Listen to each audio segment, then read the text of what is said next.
Un homme a volé pendant 9 ans dans un centre pour mineurs et personne ne s'en est aperçu. Un autre a vidé l'entrepôt d'une distillerie pendant 7 ans, sous le nez de tout le monde. Et un troisième a fait disparaître un pont entier en plein jour, sans se cacher. Trois crimes réels, documentés, jugés devant les tribunaux, parfois pendant des années, et pourtant, ils dépassent complètement l'entendement. Aujourd'hui, on plonge dans trois des vols les plus absurdes de l'histoire moderne.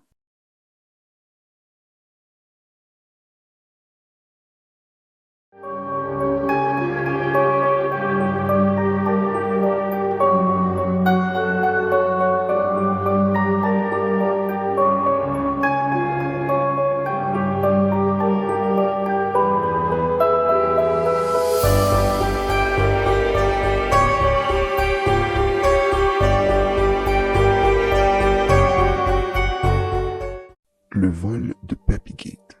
Ce vol eut lieu à Francfort, au Kentucky, entre les années 2008 et 2015. Le bourbon le plus convoité du monde ne se trouve pas en magasin. Une bouteille de Pappy Van Winkle, produite en quantité limitée par la distillerie Buffalo Trace au Kentucky, se vend officiellement autour de 100 à 300 dollars. Mais elle s'arrache sur le marché secondaire pour plus de 5000 dollars la bouteille. Une rareté qui allait attirer les mauvaises personnes. Gilbert Toby Kurtzinger travaillait comme débardeur à Buffalo Trace depuis 26 ans. Un employé de confiance avec un accès privilégié aux stocks les plus précieux de la distillerie. Selon l'enquête, il aurait commencé à détourner des bouteilles et même des barils entiers dès 2008 ou 2009, les faisant sortir sous une bâche pour les vendre à des acheteurs privés. Certains rapports mentionnant même des ventes à des coéquipiers de son équipe de softball, présentés comme du surplus. En octobre 2013, la distillerie signale la disparition de 195 bouteilles de Pappy Van Winkle et 27 bouteilles de Pappy Van Winkle Rye, une valeur d'environ 26 000 $. L'affaire, rapidement surnommée Pappygate, sur les réseaux sociaux déclenche une enquête qui allait s'étirer sur des années et révéler bien plus qu'une simple vol de bouteilles.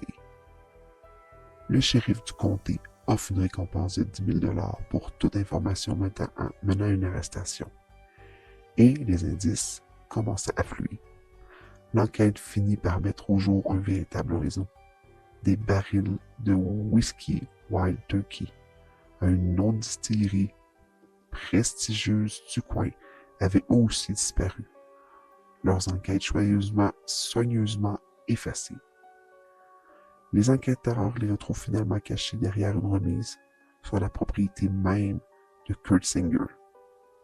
En 2015, 9 personnes sont inculpées pour avoir agi comme un véritable syndicat du crime organisé, incluant des employés des deux distilleries. Le shérif estime que le whisky retrouvé vaut à lui seul au moins 100 000 $. Mais certains analystes du dossier estiment que la valeur réelle des pertes étalée sur près de 7 ans pourrait largement dépasser ce chiffre. Kurtzinger plaide finalement coupable en 2017 à des accusations de vol et de recel. Il écope d'une peine de prison de 15 ans, une sentence sévère pour un homme qui disait ne faisait que profiter d'une pratique selon lui répandue chez les employés de la distillerie. L'affaire est devenue si célèbre qu'elle a inspiré un épisode de la série documentaire Netflix Hearst intitulé The Bourbon King, une histoire de barils cachés, d'étiquettes grattées et d'un homme qui pendant près de 7 ans a fait sortir le whisky le plus rare d'Amérique sous le nez de tout le monde, une bâche à la fois. Le pont qui a disparu. Comment vole-t-on un pont? C'est la question que se sont posées les policiers d'Akron en Ohio à l'automne 2021. Le pont en question, 18 mètres de long, 3 mètres de large, presque 2 mètres de haut, était à l'origine une passerelle piétonne installée dans le parc Middlebury Run, près du siège social mondial de Goodyear. Démonté au début des années 2000 dans le cadre d'un projet de restauration de milieux humides, il avait été entreposé dans un champ derrière une entreprise locale en attendant d'être réutilisé. La ville avait justement un projet pour lui, servir de passage dans l'aménagement d'un futur refuge pour femmes victimes de violences. Le vol s'est fait en 2 temps, avec une planification qui trahit un certain sang-froid. Le 3 novembre, des résidents remarquent que les planches du tablier du pont ont disparu. Étrange, mais pas encore alarmant. On pourrait croire à un acte de vandalisme isolé. Une semaine plus tard, le 11 novembre, c'est toute la structure métallique qui s'est volatilisée. Cette fois, plus de doute possible. Quelqu'un démonte ce pont, pièce par pièce, et systématiquement. Le 10 décembre, presque un mois plus tard, la police d'Akron publie un appel à témoins sur Facebook. Photo à l'appui, le message en substance. Avez-vous vu ce pont? L'enquête aboutit rapidement sur un suspect. David Bromley, 63 ans, résident de Sharon Township, qui avait déjà travaillé dans la région d'Akron par le passé. Sa méthode?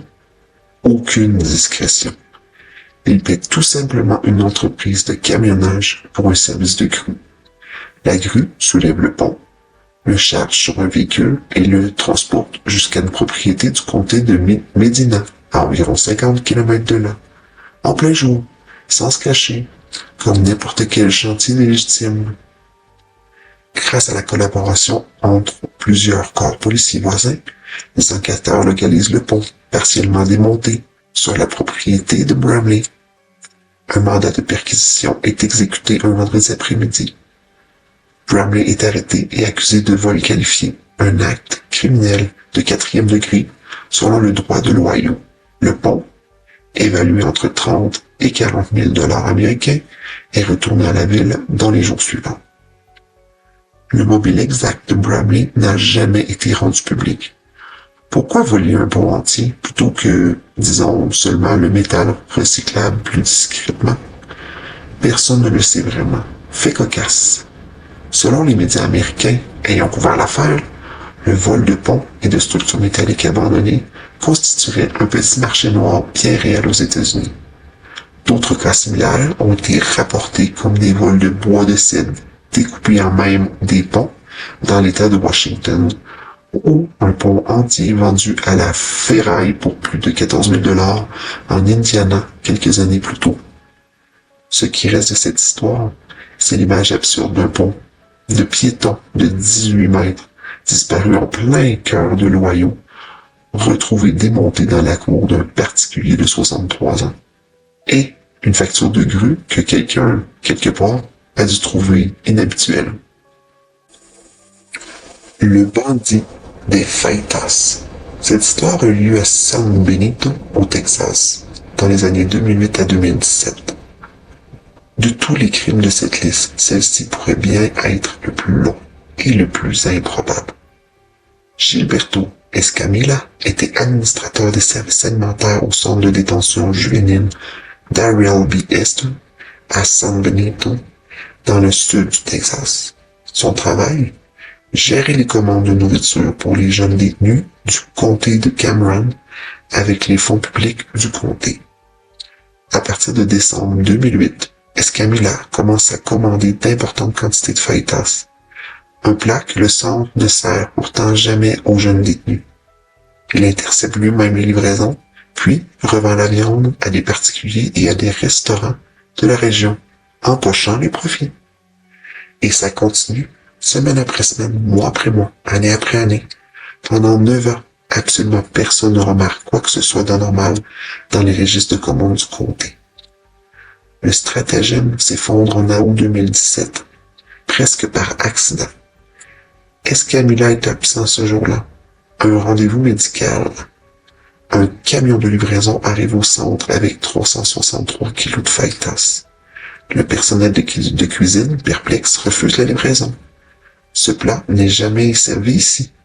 Le chauffeur insiste, dérouté à son tour, et livre à cette adresse exacte depuis 9 ans.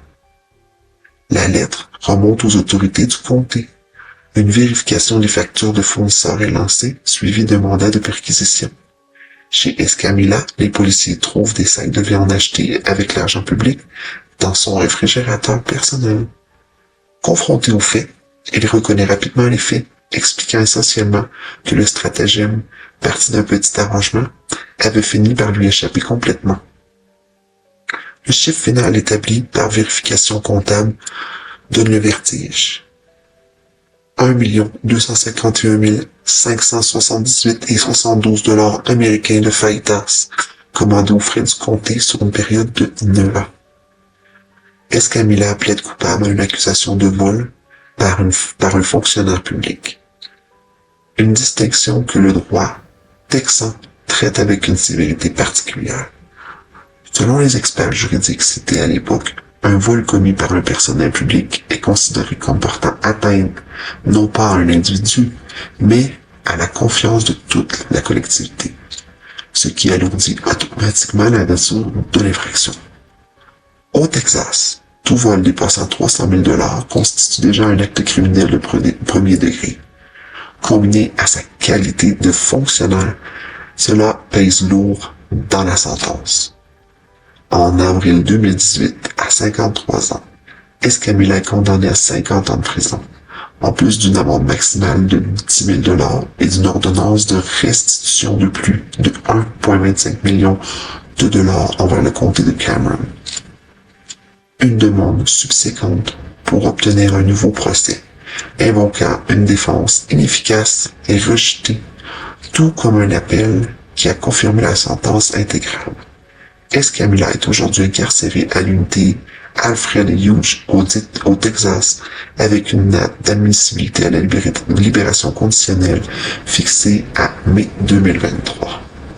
La fin de sa peine est fixée au 24 mai 2038. J'ai trouvé aucune information sur le fait qu'il ait demandé une libération conditionnelle en mai 2023.